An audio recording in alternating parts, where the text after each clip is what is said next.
ఆషాఢ కృష్ణ ఏకాదశి, కామిక ఏకాదశి. ఆషాఢ మాసంలో కృష్ణపక్ష ఏకాదశిని కామిక ఏకాదశిగా జరుపుకుంటారు. ఈ ఏకాదశి పేరుకు తగినట్లే మనసులోని కోరికలను సిద్ధింపచేసే శక్తి ఉందని భావిస్తారు. శ్రీ మహావిష్ణువు యోగనిద్రలోకి వెళ్ళిన 4 నెలల కాలంలో వచ్చే తొలి ఏకాదశి కావటంతో దీనిని విశేషంగా పరిగణిస్తారు. శ్రీహరిని ఆరాధించటం, తులసీ దళాలతో పూజ చేయటం, వెన్నను దానం చేయటం ఈ ఏకాదశి ప్రత్యేకతలుగా చెప్పబడ్డాయి. కామిక ఏకాదశి మహత్యం. వ్రతకథ.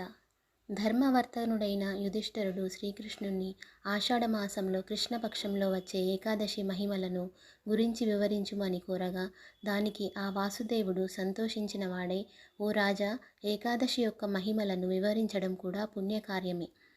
ఒకసారి నారద మునీంద్రుడు కమలముపై ఆసీనుడై ఉన్న తన తండ్రి బ్రహ్మదేవుడిని ఇలా అడిగాడు: ఆషాఢ కృష్ణ పక్షంలో వచ్చే ఏకాదశిని గురించి వివరించండి. ఆ రోజునకు అధిదేవతగా ఎవరు?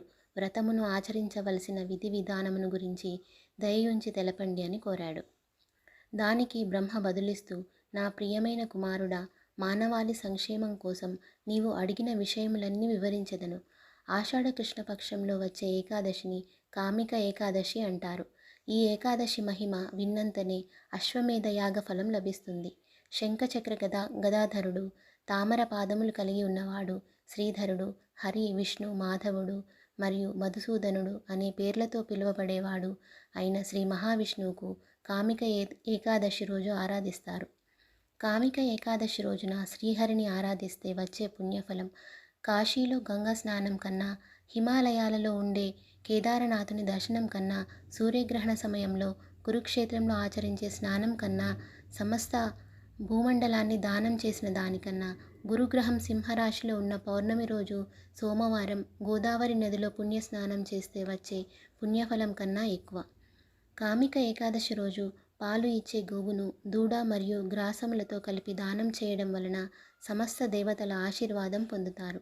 గతంలో చేసిన పాపంలో భయపడేవారు, పాపమయమైన జీవితంలో కూరుకుపోయిన వారు ఏకాదశి వ్రతమాచరించి మోక్షమును పొందవచ్చు. ఏకాదశి రోజులు స్వచ్ఛమైనవి మరియు పాప విమోచనమునకు అనువైనవి. నారద ఓసారి శ్రీహరి అయి స్వయంగా ఇలా అన్నాడు: కామిక ఏకాదశి రోజు ఉపవసించిన వారు సమస్త ఆధ్యాత్మిక సాహిత్యాలను అధ్యయనం చేసిన వారికన్నా గొప్పవారు. ఈరోజు రాత్రి ఆధ్యాత్మికంగా జాగరణం చేసిన వారు ఎప్పుడూ యమధర్మరాజు కోపానికి గురికారు. ఈ వ్రతం ఆచరించిన వారు భవిష్యత్తులో మళ్ళీ జన్మనెత్తే అవసరం ఉండక మోక్షమును పొందుతారు.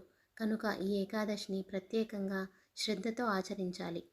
కామిక ఏకాదశి రోజున తులసి ఆకులతో విష్ణువును ఆరాధించేవారు అన్ని పాపముల నుండి విముక్తి పొందుతారు.